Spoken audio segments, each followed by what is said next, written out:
Are you actually hungry or are you just bored? Today we're diving into the differences between those two, plus the tips on how to avoid both. Which my name's Autumn and I'm a certified clinical nutritionist with my master's in nutrition human performance. Now when it comes to true hunger, you can think of this as a state of need by the body. Hunger is typically signaled when you need energy, but not always. Now from a hormonal perspective, hunger is going to go up when our hunger hormone ghrelin goes up, but it can also start to go up if our satiety hormones, which just means the hormones that make us feel full and satisfied, are not released in great amounts. These include peptide YY and cholecystokinin. And that's where it's important to note that you can feel hungry even if you don't necessarily need energy. And this can happen if you aren't hitting those satiety hormones by not getting enough protein or fat at your last meal. Because protein and fat are the two food sources that cause your body to secrete those satiety hormones, peptide YY and CCK. Both are needed to help you feel full and satisfied for about 4 hours or longer. If you don't eat enough of the protein or fat, but you eat a lot of food in general, so think something like a big bowl of pasta, even though you got a lot of energy from that pasta, you didn't get enough protein and you didn't get enough fat, which will trigger your body to start looking for food again within 1 to 2 hours. So there's two ways that true hunger can really happen. Either you just simply don't eat enough, so think just having like one hard-boiled egg, or you just didn't get enough of protein and fat, which would be something like that big bowl of pasta. Now, interestingly, a side note is that it's been studied that hunger starts to go down when you incorporate something like intermittent fasting. This is likely because that storing hormone insulin is starting to come down, which means that the body is starting to increase the usage of fat from its own stores. And remember, one cause of hunger is just not having the energy that the body needs. So if the body starts to see a lot of fat coming from its own fat cells as a fuel source, that can start to suppress hunger because it's getting ample energy. Now, the bored type of hunger is usually coming from a state of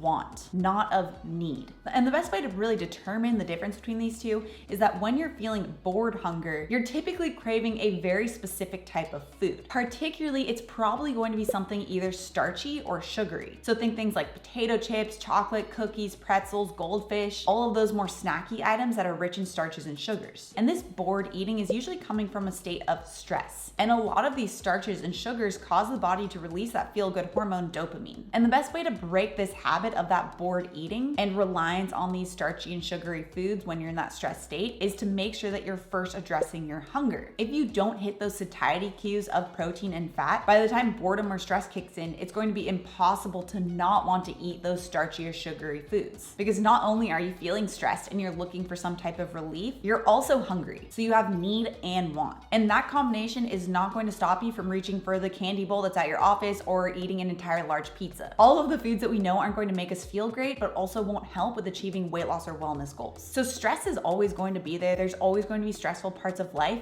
but if we can at least first make sure that you're not feeling that sensation of hunger when stress hits, it makes it a lot easier not to give in to a lot of these cravings. And the first most important food source to make sure you're getting enough of is going to be protein, because protein is the most satiating food source. So if you're not getting enough protein, you're going to be hungry. And unfortunately, just most people are not getting enough protein. So I've created a super short step-by-step video on how you can calculate your protein needs. You can check that out next right here. Also, if you're new to my channel and you love this science-backed information, make sure you subscribe right here.